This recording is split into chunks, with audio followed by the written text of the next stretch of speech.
Bonjour, bienvenue à cette conférence sur le microbiote intestinal. Donc, je m'appelle Sylvie Dumoulin, je suis mère de famille, j'ai un travail très intéressant, une grande passion qui est celle du microbiote. J'ai bientôt 50 ans.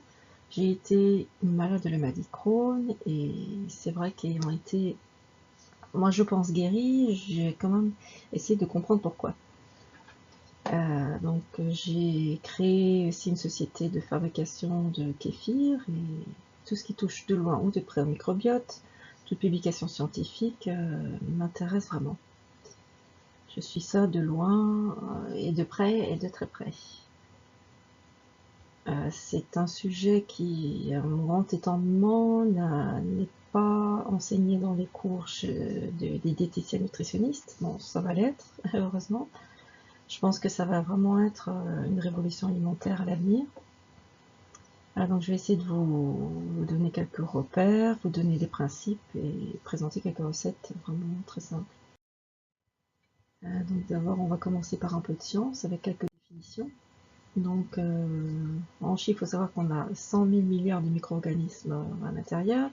On dit puissance 14 pour ceux qui se souviennent de leur cours de maths. Ces bactéries sont donc logées dans tout notre abdomen, qui représente 200 à 300 mètres carrés.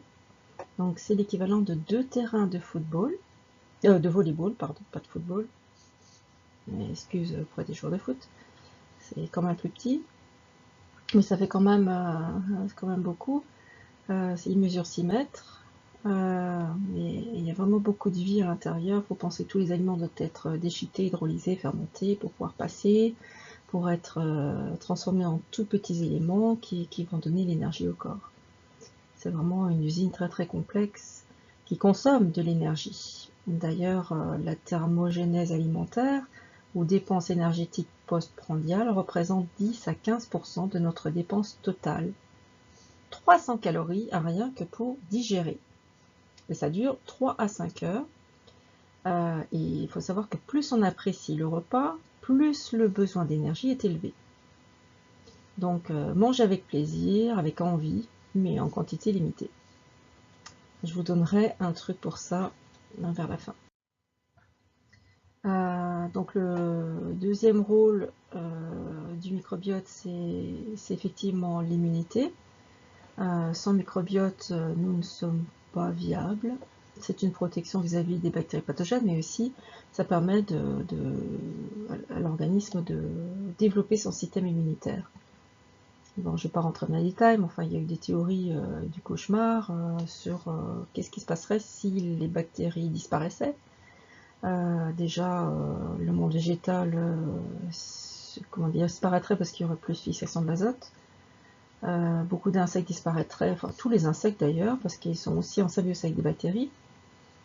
Et puis les espèces survivantes seront dénutries, seront malades, auront des cancers. Ce sera un chaos social, un désordre, enfin un cauchemar. Donc c'est pour ça que il faut rester dans le rêve. C'est heureusement qu'on a les bactéries et prenons-en soin, apprenons à les connaître. C'est très important. Donc elles sont effectivement productrices de vitamines qui interviennent dans la coagulation. Ça permet le renouvellement de la muqueuse intestinale. Faut savoir que c'est dès la naissance que le microbiote s'installe grâce au don de la mère. C'est la mère qui donne ses bactéries à l'enfant pour l'aider à mettre en place un microbiote. Et ça va être aidé par l'allaitement. L'allaitement va favoriser la mise en place de bonnes bactéries. Alors ça vient de certaines molécules qui sont dans l'allaitement maternel, qui vont favoriser les bifidobactériums. Faut savoir aussi que il y a des enquêtes qui ont été faites. Alors ça a été sur la base d'un registre suédois qui contenait des millions de données sur des millions d'enfants. Ils ont constaté que les enfants qui grandissaient dans les fermes et qui côtoyaient des animaux comme des chiens, des chats, avaient 50% de risque en moins d'avoir de l'asthme. Ça concorde avec l'hypothèse hygiène qui pense que les enfants sont plus susceptibles de développer des allergies s'ils grandissent dans un environnement ultra propre. C'est ce que explique Dr Louisia Dillner, responsable du BMG, Group Research and Development dans The Guardian. Alors, le microbiote est aussi producteur de neurotransmetteurs, donc comme la sérotonine, les acides aminobutyriques, les GABA, les dopamines, les noradrénalines. Ça qui m'intéresse, c'est la sérotonine, c'est celle du bien-être, c'est anti-inflammatoire, et 95% de la sérotonine est produite dans l'intestin. Elle développe également des vitamines du groupe B. Mais pour ça, elles ont besoin de nourriture. Pour se multiplier, c'est ce qu'on appelle les prébiotiques, qu'on verra ensuite. Donc, je suis malade de mon microbiote, ça s'appelle une dysbiose. Et c'est quoi des dysbioses? Ça peut être des inflammations, des tendances à prendre du poids, à faire des pics de glycémie, des allergies, des dépressions, de l'acné, des gonflements, des mauvaises haleines, des problèmes de transit. On voit ici dans tout ce qui arrive dans l'intestin agit avec le microbiote et les médicaments également. Donc je pense aux antibiotiques, à certains médicaments qui agissent sur le microbiote, qui peuvent poser certains soucis.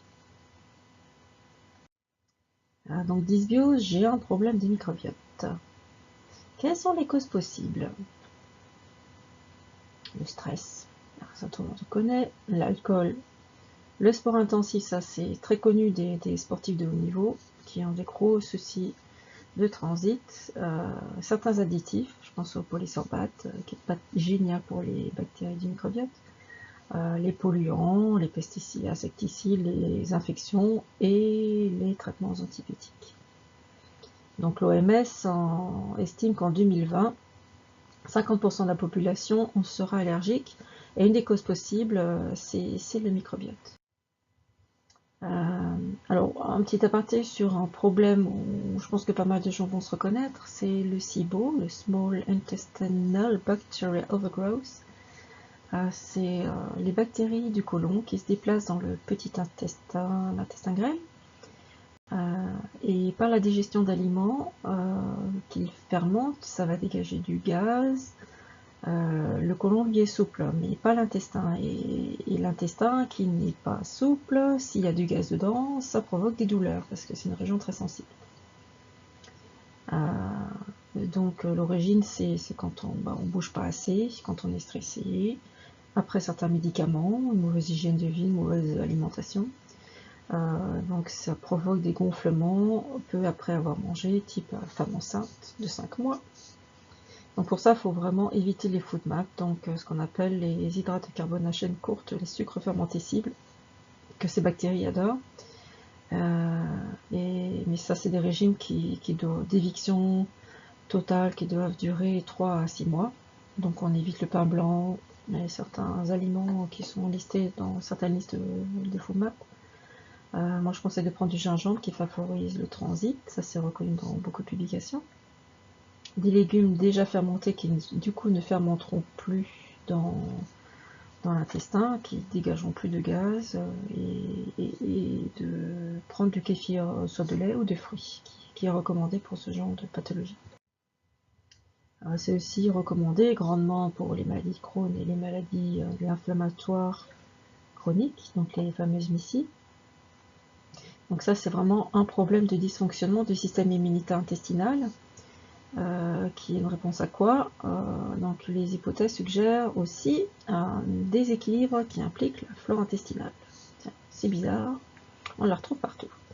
Donc ça provoque des inflammations à différents endroits qui sont plus ou moins comment dire, douloureuses. Bon alors je passe les douleurs de la maladie de Crohn, c'est assez terrible, que ça peut être handicapant.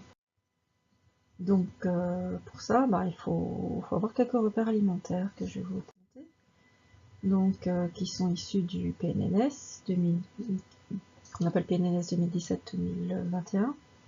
Donc dans ce bol alimentaire, on va retrouver des matières grasses, des prébiotiques, des probiotiques, des protéines, des sucres. Donc là, on va s'intéresser à l'apport en matière grasse qui a un impact sur le microbiote. Donc les matières grasses. Donc la recherche a démontré aussi les vertus anti-cancer, anti-diabète ou anti-maladie cardiovasculaire des noix, par exemple. C'est une étude américaine qui a publié dans le Journal of Nutrition Biochemistry que les fruits à coque est excellent pour favoriser la diversité du microbiote et lutter contre les maladies intestinales. Des résultats ont montré que le régime alimentaire incluant des noix avait entraîné une augmentation de la diversité des bactéries dans l'intestin, dont les lactobacilles, Roseburia et Ruminococcaceae, je le dis bien. Donc c'est vrai que les matières grasses, pas que la noix, ça on va voir pourquoi, ont été chassées de l'alimentation avec la mode des régimes light, et ça revient sur le devant de la scène, mais c'est pas n'importe lesquels. Il y a une nouvelle catégorie qui a été rentrée dans le PNNS, c'est la catégorie des fruits à coque, on sent le sel ajouté, donc les amandes, les noix, les noisettes et les pistaches. Et dans le repère alimentaire, donc, il est conseillé d'en prendre une poignée par jour, qui équivaut à peu près à 20 grammes. Il faut favoriser les huiles riches en acides gras alpha-linoléiques ou oméga 3, ça c'est important. Et on retrouve principalement dans l'huile de colza ou de noix. L'apport en matière grasse végétale riche en alpha-linoléique et huile d'olive, donc en fait le total des deux, doit être supérieur à 50% de l'apport total en matière grasse. Donc c'est-à-dire je fais total de ma matière grasse, beurre, crème, huile, etc. Et 50% de cet apport de matière grasse doit être des oméga 3 et de l'huile d'olive, par exemple. Donc il faut limiter par exemple l'huile de tournesol parce que c'est pas de l'oméga 3. Après c'est pratique pour la cuisson parce que ça résiste, mais en assaisonnement, il faut mieux prendre de l'huile de colza. C'est ce qu'on voit ici dans ce tableau qui représente les rapports oméga 6 et 3 de toutes les huiles. On voit le tournesol, c'est vraiment la plus mauvaise et la plus basse. Donc la meilleure, l'huile de périère, bon ça personne ne connaît. L'huile de lin, on connaît, les graines de lin qu'il faut manger concassées. L'huile de caméline, moi que j'adore, parce que bon, en goût ça va. C'est un goût un petit peu de noisette et c'est un rapport oméga 6-3 qui est vraiment très très intéressant. Mais il faut la couper avec l'huile de colza qui est super intéressante et un peu d'huile de noix. Donc là j'ai une recette pour ça qui est donnée ici où je me suis amusée à reprendre aussi le coût en litres de cette formule. Donc moi j'ai un rapport par rapport à ce mélange oméga 6-3 de 3,5, ce qui est inférieur à 4, ce qui est vraiment bien, ce qui suffit. Donc le colza c'est vrai qu'il faut l'acheter en grosse quantité, ainsi que l'huile d'olive. Puis des petites bouteilles de l'huile de noix et de cameline, ça suffit. Donc on fait un mélange 60% de colza, on remplit la bouteille, 3 quarts, on y met de l'huile d'olive 20%, et ensuite un peu d'huile de colza, de caméline et de noix. Donc voilà, ça me fait une huile qui coûte quand même 10,50 €. C'est vrai qu'à côté de... Bon là, ce sont des prix d'huile bio, hein, parce que j'utilise que des ingrédients bio. Et c'est des huiles qu'il faut maintenir à l'abri de la lumière et au réfrigérateur, toujours dans l'apport de réfrigérateur. C'est des huiles qui sont insaturées, mais qui rancissent très très vite. Alors il faut les utiliser uniquement en assaisonnement, il ne faut pas les utiliser du tout pour la cuisson, c'est pas recommandé. Donc là, plutôt prendre l'huile de coco ou l'huile de tournesol du coup. Alors, en prébiotiques, qu'est-ce qu'on appelle les prébiotiques? Ce sont tous les aliments, les substances qui favorisent le bon microbiote, donc en quantité et en qualité.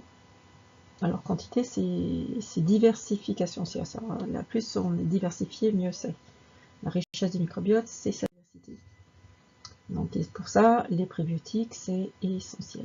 Donc, ils sont distingués en plusieurs familles. Donc, les fibres, la grande famille, solubles ou insolubles, les polyphénols, qu'on ne trouve pas dans l'état psychoal, les amidons résistants, qu'on ne trouve pas non plus dans l'état psychoal, les bêta-glucanes et les fameux GOS et FOS, qui sont super intéressants, sauf quand on a un SIBO qu'il faut éviter avant de les remettre dans l'alimentation petit à petit. Donc, ce sont les gluco-oligo-fructosaccharides qui sont fermentescibles, mais qui font du bien pour le microbiote.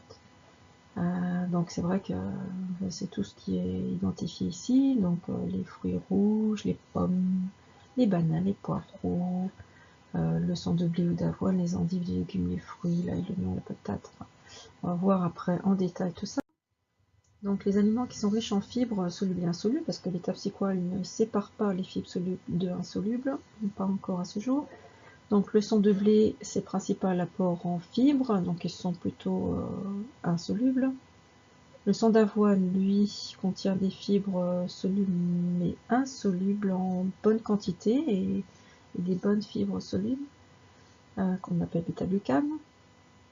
Ensuite, les pruneaux, bah, ça c'est ce qu'on connaît, les fibres donc insolubles qui permettent d'éviter la constipation. Et puis, bah, on va retrouver les abricots, les flocons, les figues, les artichauts, les haricots, les lentilles. Les lentilles voilà, qui ne contiennent pas plus que 10% de fibres. Hein, et après, bah, tous les produits entiers, complets. Les légumineuses. Hein. Effectivement, ça on en reparlera. Donc, il faut avoir à l'esprit que tous les aliments riches en fibres sont à réintroduire progressivement aussi. Hein. Selon la tolérance de l'intestin, pour ne pas trop déstabiliser le système digestif. La cuisson les rend plus faciles à digérer, donc il ne faut pas hésiter à consommer les légumes cuits plutôt que crus. Blanchir les choux, par exemple. Donc, les fibres, ça correspond à la fraction glucidique non digérée dans la partie haute de la digestion. Ça va être digéré plus bas. Alors, on estime que dans le régime occidental, on ne consomme que 15 à 22% de fibres, alors qu'il en faudrait 25 à 30 grammes par jour. Donc la principale source, on en a vu, des fibres, ça vient des fruits, des légumes et des céréales. Alors des fibres, combien, comment? Faut en consommer tous les jours, donc 3 à 4 fruits frais ou secs, avec la peau. Donc là, il faut mieux prendre du bio, comme les pommes. Évite de les éplucher, il faut juste les rincer. Faut privilégier ceux qui sont riches en pectine, donc la pomme, la poire, la pêche, les baies, framboises, mûres. Des fibres qui, voilà, en rapport aussi sucre, quoi. Pas comme l'orange qui est quand même très sucré, comparativement à la pomme. Ensuite, bah bon, les fibres des fruits et des légumes, c'est environ un tiers des fibres solubles. Le reste, ça vient des légumineuses qui en apportent un quart, qui sont très, très importantes au régime. Alors les fameux fructo-oligosaccharides, les FOS, qu'est-ce que c'est? C'est donc ce sont des fibres solubles qui ne sont pas assimilées par l'organisme, donc ils n'apportent pas de calories. C'est un exemple, c'est l'inuline, qui est un fructane particulier. Donc beaucoup de fibres solubles au contact du sucre digestif, ça devient visqueux. Ça provoque un ralentissement de l'absorption des nutriments comme les lipides. Je pense à l'aloe vera, qui est à la mode. Et des glucides, d'où une meilleure régulation de la glycémie ou du cholestérol sanguin. Les fructanes agissent sur la perméabilité de l'intestin, comme on l'a vu. C'est un substrat pour les bactéries intestinales, comme les bifidobacterium. Ça, c'est important. C'est donc ce qui est présent dans le lait maternel qui permet l'implantation de microbiote du nourrisson. Et ces gosses et ces fosses, en dégradant, dégagent des acides de type acétate, butyrate, acide lactique, et butyrate, c'est un rôle pas négligeable. Et on en trouve pas mal dans l'ail, dans les artichauts, les asperges, les chicorées, les poireaux, le topinambour, le seigle. Pour ça, beaucoup les anciens mangeaient beaucoup d'ail, de poireaux, pas de soucis. Alors les bêta-glucanes, encore l'élément magique qui vient de l'avoine et des champignons comme le shiitake. Donc en 2010, l'EFSA, qui est l'organe européen de sécurité des aliments, qui met en place les réglementations et les allégations santé qui sont possibles ou pas possibles, a donné un avis positif pour une allégation santé sur l'avoine. Donc c'est le seul aliment qui a une allégation santé, qui contient des bêta-glucanes, et on peut mettre sur les flocons d'avoine que ça baisse le taux de cholestérol sanguin, que ça baisse le risque de maladie cardiovasculaire, et que ça baisse la glycémie post-prandiale. Donc ça permet d'éviter les pics de glycémie. Et donc les flocons d'avoine au petit déjeuner ou le sang d'avoine, c'est magique pour tenir jusqu'à midi sans avoir de pic de glycémie. Alors, les fibres, c'est pas que le matin, c'est toute la journée. Donc il faut vraiment repenser son placard et son frigo et son panier de courses. Il faut opter pour des céréales complètes. Donc ça, c'est très difficile d'avoir du bon pain du boulanger avec la farine complète, bio, fait au levain. Il faut vraiment se lever tôt pour en trouver. Acheter plutôt des riz complets, des pâtes complètes. Et pas oublier les noix, les graines. Donc on saupoudrait sur les salades, les tomates, partout. Pour couper le sac de carottes, vous mettez quelques graines. Et ça fait joli, ça donne envie. Donc meilleur appétit aussi. Et du coup, éviter aussi tout ce qui est céréales raffinées, le pain blanc. On peut rajouter dès le petit déjeuner donc du son de blé ou d'avoine, qu'on met dans du yaourt ou du fromage blanc ou du kéfir. Ça, c'est super, je vous dis aussi, c'est une de mes recettes. On peut agrémenter donc, comme je dis, les salades, les crudités, les compotes, avec des graines de lin qu'il faut mixer d'abord. Les noix concassées ou entières, c'est pareil. Il faut boire suffisamment tout au long de la journée pour que les fibres solubles puissent agir pleinement. Ça va de pair. Alors les amidons résistants, qu'est-ce que c'est? C'est vraiment récent qu'on a découvert le rôle de ces amidons résistants. Des amidons qui ne sont pas digérés dans l'instinct grêle. C'est amidon qui parvient à l'intestin intact dans le gros intestin, qui est considéré d'un point de vue diététique comme une forme de fibre alimentaire et présente certains avantages. Les amidons résistants, par exemple d'une salade de patates, c'est 6%. Par contre, ce n'est que 2% dans les pommes de terre cuites à l'eau mangées chaudes. Donc il y a certains éléments qui permettent de penser que ces amidons pourraient servir à la prévention de certaines maladies telles que le cancer ou certaines maladies inflammatoires du côlon. C'est lié à un des acides gras à chaîne courte produits au cours de la fermentation colique, l'acide butyrique, qui est reconnu comme essentiel à la santé du côlon. C'est des études très poussées qui restent à faire, mais pour l'instant, ce qui a été fait permet de conclure que l'amidon résistant a un effet protecteur sur la formation des tumeurs du côlon. Donc salade de patates, manger froid, le riz, manger froid, comme les japonais dans les sushis, c'est parfait. On le trouve dans les graines, dans les farines, par exemple les pâtes al dente, pas trop cuites. Dans la banane verte plutôt, dans la farine de maïs. Donc résistants pour ceux qui sont rétrogradés, c'est-à-dire c'est ceux qui sont cuits puis refroidis. Donc ça augmente la teneur en amidons résistants. Donc manger froid, c'est vrai qu'en été c'est plus facile à dire qu'en hiver. Alors pour les sucres, je vais passer rapidement. J'ai mis en gros à limiter. C'est vraiment une éviction totale. Des sucres simples. Alors, attention au jus de fruits parce que c'est considéré comme des boissons sucrées. C'est énorme la quantité de sucre qu'il y a dans un verre de jus d'orange. C'est maximum 1 verre par jour. Donc l'alternative, c'est le kéfir de fruits qui est très peu sucré. Donc un kéfir âgé d'1 mois, il a moins de 1% de sucre. Il sera classé en Nutri-Score en A, contre un jus d'orange, enfin contre des boissons les boissons rafraîchissantes qui seront classées en 3, je crois, maximum. Il faut choisir des farines complètes pour éviter les sucres qui se trouveraient à l'intérieur.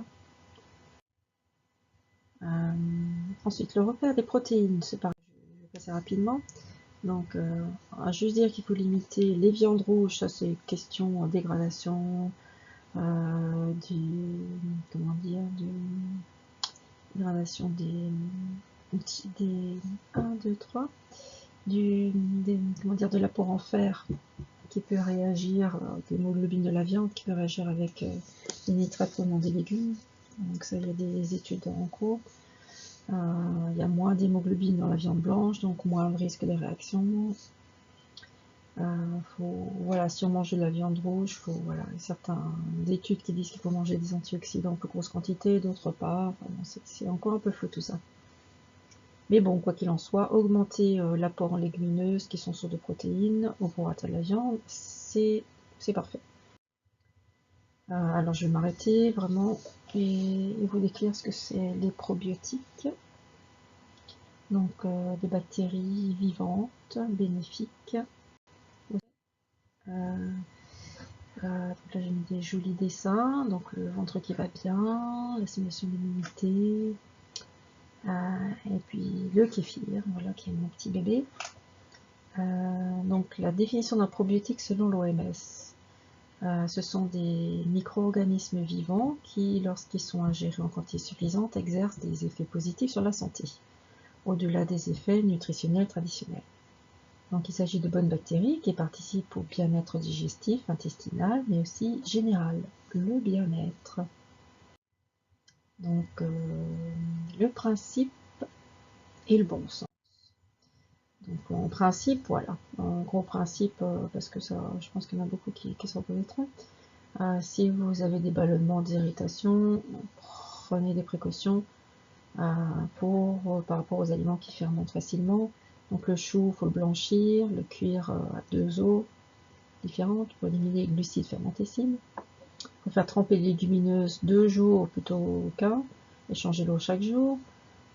Consommer les fruits cuits, comme les compotes à la place des pommes crues, les carottes cuites à la place de la carotte crue. Il faut éviter le lactose. Alors ça, chez un adulte, vraiment pas besoin. Il faut prendre des produits laitiers fermentés, des yaourts, des fromages. Consommer des pains de farine complète, petite épeautre, c'est bien. Alors le bon sens, c'est vraiment éviter les aliments ultra transformés, je sais de quoi je parle. Ça limite les additifs qui peuvent avoir un impact sur le microbiote. Faut savoir que l'État français, dans la loi sur l'alimentation, je sais plus comment ça s'appelle, voudrait atteindre 20% de la consommation en bio de fruits, légumes, légumineux, céréales et légumes. Donc c'est très ambitieux. Pour certaines associations, voulaient atteindre 30% pour les cantines. Et ça demande beaucoup de moyens, donc il y a des milliards qui vont être mis en place pour atteindre ces objectifs. On verra ce que ça donne. Alors un petit conseil, c'est buvez, mangez, fermentez. Donc là on voit, c'est un magasin en Espagne qui s'appelle Ferment, tout simplement, qui ne propose que des aliments fermentés. Alors ça on voit pas encore en France, mais ça va venir. Aliments fermentés, c'est le kéfir, les fromages, aussi les légumes fermentés. Je vous conseille d'essayer, c'est super. C'est très connu dans les pays de l'Est. Ça revient à la mode. Donc en Alsace, on a la note bio qui en fait, mais encore d'autres petites productions artisanales, surtout en Alsace, parce qu'on sait faire la choucroute, donc on sait faire les légumes fermentés normalement. Donc la choucroute, on peut la manger crue avec un petit filet d'huile, de noix, quelques noix, c'est magique en entrée. Et sinon, la salade coréenne qui s'appelle le kimchi, qui est vraiment super bon. Juste un peu sur un bol de riz complet, ça assaisonne, ça agrémente très agréablement. Donc favoriser les laitages ou les fromages qui sont fermentés ou les crus, qui contiennent une multitude de flores différentes pour la diversité de la flore intestinale. Donc les Américains maintenant, plus c'est bleu pourri moisi, meilleur ils aiment. Donc il y a une grosse symbiose et c'est vraiment très important ce lien entre les prébiotiques et les probiotiques. Donc, vous avez compris la différence entre un prébiotique et un probiotique. Probiotiques sont les bactéries et prébiotiques c'est ce qu'on leur donne à manger. Alors des grands principes pour la santé du microbiote, pour la santé en général, c'est de manger lentement, très important. Manger des fibres, donc ça on a vu. Boire et manger vivant. Manger bio pour éviter les pesticides, enfin quand on peut. Hein. Alors manger lentement, pourquoi il y a 7 bonnes raisons pour manger lentement. La première, c'est à cause de notre cerveau. Alors, il faut le temps qu'il perçoive au mieux les repas. C'est lui qui va sécréter, enfin donner l'ordre de sécréter des hormones pour que le repas se passe bien. Donc il faut laisser le temps un peu de réagir. Le nez, le palais, tout ça, c'est vraiment les saveurs, c'est de prendre plaisir à ce qu'on mange. On a vu, c'est très important, c'est très important et ça permet de déjà de saliver, de manger, de broyer plus finement les particules et ça stimule les dégagements d'odeur. Donc on sent mieux quand on mastique, c'est ce que font les œnologues, hein, et ils sentent mieux le vin, l'effet rétronasal. Ça permet à la bouche aussi de manger lentement, c'est mieux mâcher, c'est adapté à nos systèmes digestifs, hein, ça fatigue moins en général les organismes. Déjà l'estomac, on mange moins quand on mange lentement parce que au bout de 20 minutes, il faut savoir qu'on arrive à satiété, donc plus lentement on y arrive, moins on mange. Le foie, alors lui, c'est lui qui en prend plein la figure, on va dire, quand on mange vite, quand on boit des jus de fruits, quand on tout ce qui est rapide, qui passe directement là, le foie, il n'a pas le temps de détoxifier. Il faut pas l'engorger, il faut vraiment éviter de l'engorger le foie, c'est pas mal. Le pancréas c'est pareil, hein. Tout ce qui est pic d'insuline, on va manger un gros morceau de sucre, ces pics là à répétition, ça fatigue les organismes. Quand on mange vite, ça sollicite beaucoup le pancréas qui réagit brutalement et puis il se fatigue. Après, un diabète de type 2, on se demande pourquoi ça arrive. L'intestin, c'est une série, comme on l'a vu, c'est quoi, 2 stades de volleyball.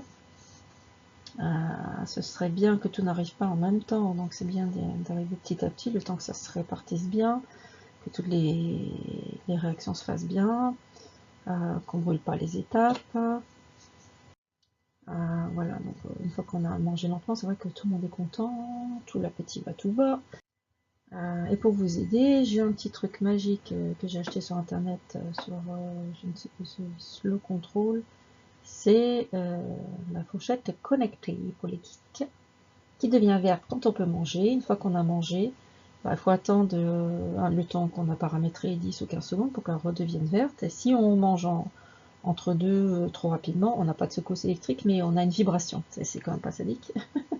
Mais ça permet, si vous êtes à plusieurs à la famille, qu'il y a un chef d'orchestre qui a cette fourchette et qui donne le rythme aux autres. C'est pas mal aussi. Et là, voilà, ça donne, par exemple, la connecter sur l'ordinateur et voir un peu à quel rythme on a mangé, en combien de temps, avec combien de coups à la minute. Là, la moyenne c'était 4 coups à la minute. Ça fait un coup tous les 15 secondes, si je compte bien. Avec 32 coups de fourchette. Voilà, j'avais mangé mon repas. Le bon sens, c'est de ne pas abuser des antibiotiques. Alors bon, je dis ça avec précaution, mais ce que tout le corps médical dit, c'est que les antibiotiques mal utilisés tuent plus qu'ils ne sauvent. Donc gardez votre jardin fleuri, c'est essentiel. Enfin, quand il faut, il n'y a pas le choix. Hein, mais, pas prendre les antibiotiques à tout va, ça tue toute vie dans l'intestin. Alors au niveau de l'environnement, c'est aussi important, c'est que l'exposition aux microbes, surtout chez les enfants en bas âge, ça favorise leur système immunitaire. Donc pas trop de, comment dire, de barrières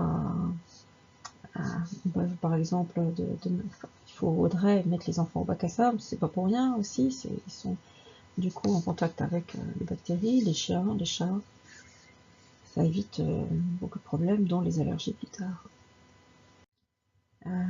Donc pour finir, maintenant on est à 35 minutes de conférence, on va finir par quelque chose d'agréable. J'espère donner quelques recettes que vous trouverez après sur mon site internet. C'est bon, alors, toutes les recettes, moi c'est beaucoup d'épices, surtout du curcuma, du poivre, mais des herbes aussi. Mon fils c'est le thym, l'autre ça va être l'origan, enfin chacun a ses préférences, mais abuser, utiliser, c'est antioxydant, c'est super bon. Là il faut un tiroir plein d'épices pour pouvoir vraiment se faire plaisir dans la cuisine. Les herbes, c'est voilà, des capacités antioxydantes comme le romarin. Et dans les placards d'huile et du vinaigre, moi je conseillerais le vinaigre de cidre bio, parce qu'il n'est pas pasteurisé, il est vivant, il y a de la vie dedans, accompagné avec du vinaigre balsamique. Enfin, faut varier les vinaigres, mais c'est vrai que le cidre, il est vraiment intéressant. Alors le matin, qu'est-ce qu'on mange? Le matin, on mange, enfin on oublie de manger la baguette avec la confiture.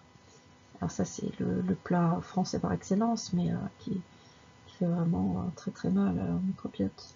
Bon, après s'il y en a qui supportent, hein, c'est pas un problème, mais moi je l'ai remplacé depuis longtemps par des flocons d'avoine, du son d'avoine ou du sarrasin trempé mis, un conseil d'une naturopathe.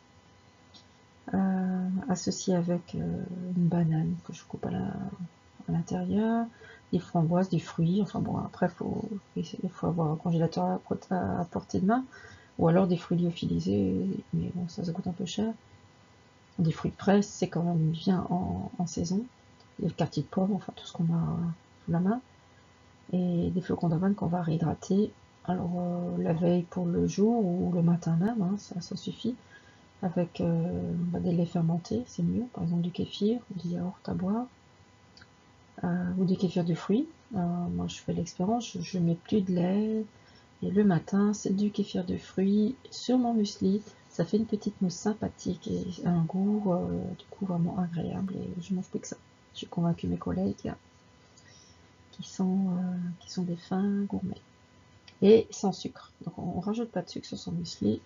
Il y en a dans les flocons d'avoine, dans les grains, dans les fruits, ça suffit.